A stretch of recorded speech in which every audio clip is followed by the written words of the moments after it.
Bonjour à tous. Aujourd'hui on va traiter du poème Le Crapaud de Tristan Corbière. Alors pour introduire Tristan Corbière, déjà on sait qu'il fait partie des poètes maudits.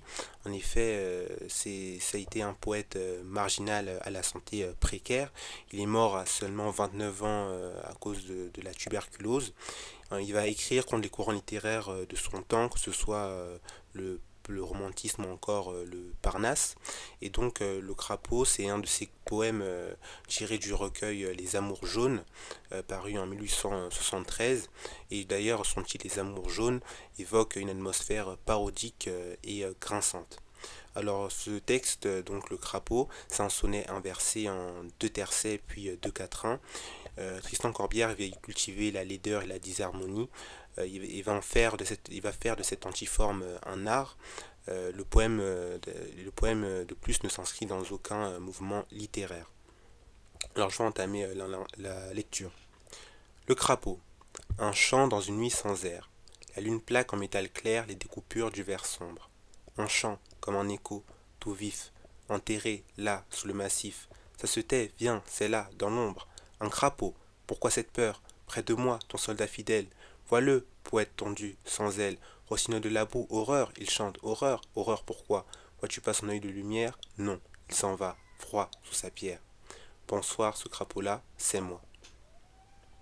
Alors comme problématique, on pourrait dire en quoi cet autoportrait parodique nous livre une esthétique du repoussant.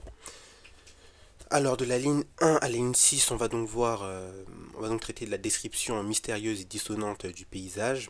Et la ligne 7 à la ligne 14, on va traiter de l'autoportrait du poète en crapaud. Alors en premier lieu, l'atmosphère, elle nous paraît tout de suite très étouffante. On peut lire un chant dans une nuit sans air. En fait, ici, à Tristan Corbière, il va jouer d'une syllèpse de sens avec le terme d'air, qui peut faire référence soit à l'air respiré, soit à l'air chanté. Ensuite, on remarque une forme de brutalité avec la lune plaque en métal, la lune plaque en métal clair.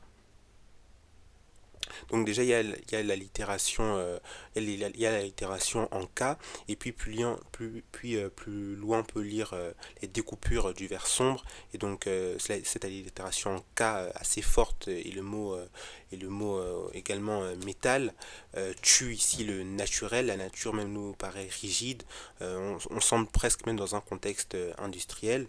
Euh, Également, il y a vraiment cette idée de nature âpre, pardon, avec ici les découpures.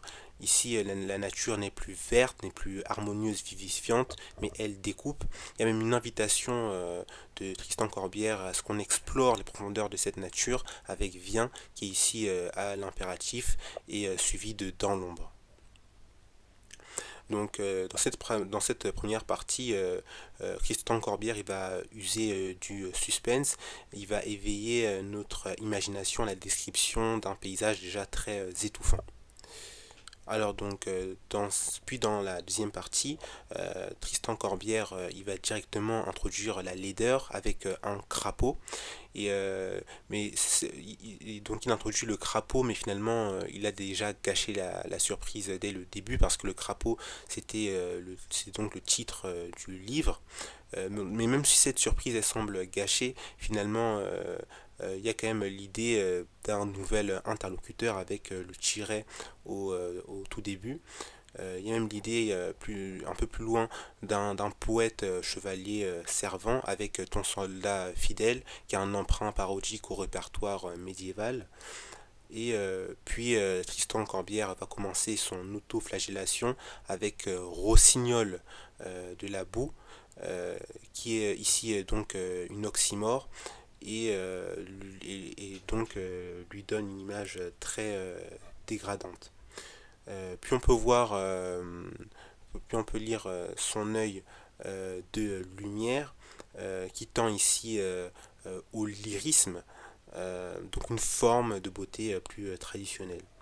Euh, puis, puis vers la toute fin du texte, on peut supposer peut-être la mort du poète avec froid sous sa pierre, donc peut-être l'idée d'un cadavre ou encore d'une pierre tombale.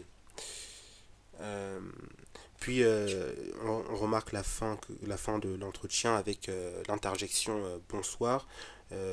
Ici donc le poème a commencé la nuit et c'est fini la nuit.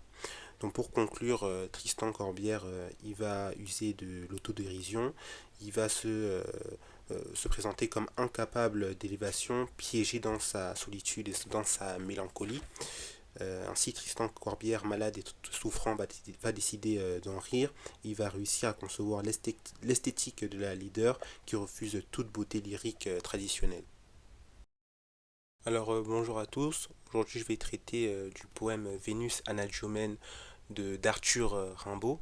Alors Arthur Rimbaud il est né en 1854, c'était un brillant élève mais également un fugueur récidiviste. Son poème donc Vénus Anadyomène va utiliser la représentation de la Vénus de Botticelli donc du XVe siècle ou encore de celle de Cabanel et de la Vénus Callipyge, donc la Vénus aux belles fesses. Puis son texte, c'est donc un sonnet, un sonnet où il va décrire de manière grotesque, burlesque ou encore gothique la Vénus. Il va en fait se rire du culte du Parnasse. Je vais donc commencer à lire le texte. Vénus Anadyomène.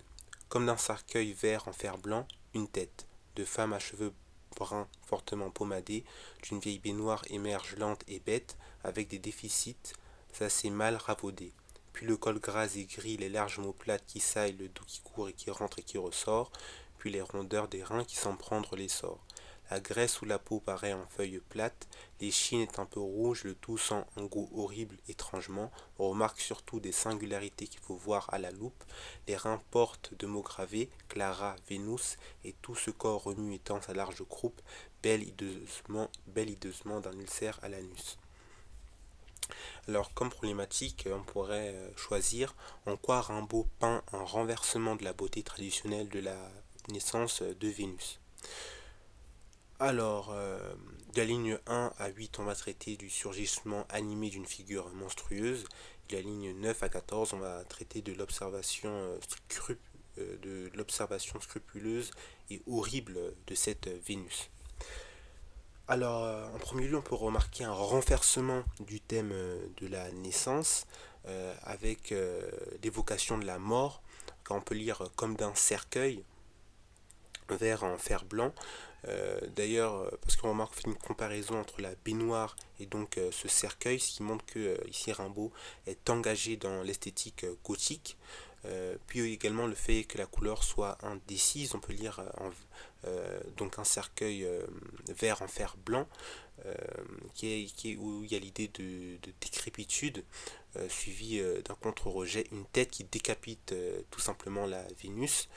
Ensuite, il y a même l'idée de l'émergence d'une figure hybride avec émerge lente et bête.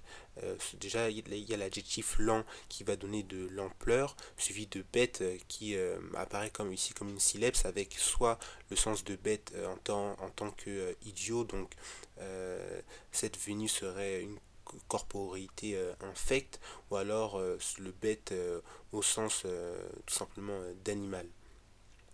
Puis il y a le verbe émerger d'ailleurs qui a un caractère un peu prosaïque, donc il manque ici de noblesse et qui participe encore à détruire l'image de cette Vénus. Puis il y a le verbe d'état épistémique sembler, donc qui nous rend une perception assez distanciée et floute de cette Vénus. Alors, dans cette première partie, donc Rimbaud il va dépeindre de manière assez grotesque l'apparition d'une figure difforme. Puis donc on peut passer à la partie 2. Alors très rapidement on peut remarquer que Rimbaud il va choisir la couleur rouge qui a un aspect déjà d'emblée repoussant. On pourrait se demander est-ce que c'est pas une maladie vénérienne, donc est-ce que finalement cette Vénus ne serait pas une courtisane. Puis de la ligne 9 à la ligne 10, on va avoir un enjambement qui va donc mettre en valeur le horrible étrangement, qui est une revendication de l'esthétique de la laideur. Puis il y a même une invitation à se rapprocher du corps avec qu'il faut voir à la loupe. Ici, le déontique il faut montre la volonté montre la volonté du poète au fait que en fait le lecteur se rapproche vraiment du corps de cette Vénus. Euh, En fait, il s'oppose, ici Rimbaud va s'opposer à la posture classique finalement de l'observateur. Il veut vraiment que le lecteur se rapproche le plus précisément possible de cette Vénus. Puis dans le deuxième tercet, on peut lire tout ce corps, donc avec le tout qui est donc indéfini et qui invite finalement ici le lecteur à reconsidérer le corps de la Vénus dans son ensemble. Puis vient l'oxymore belle hideusement qui synthétise l'ambivalence esthétique du poème. Ici, la beauté semble paradoxale et naît même de l'horrible. Donc, pour conclure, ce contre-blason, c'est-à-dire car ce poème en fait il met en valeur les défauts donc de la Vénus. Il va donc s'intéresser aux parties basses du corps sans aucune idéalisation. Alors pour conclure l'ensemble de ce poème, cette Vénus Anadyomène, euh, enfin ce poème Vénus Anadyomène apparaît comme le poème de tous les renversements, le renversement de l'esthétique classique de la Vénus, de la poésie descriptive du Parnasse, de la fonction idéalisante de la poésie. En fait, Rimbaud nous apprend à jouir de l'horreur par la force poétique de son écriture.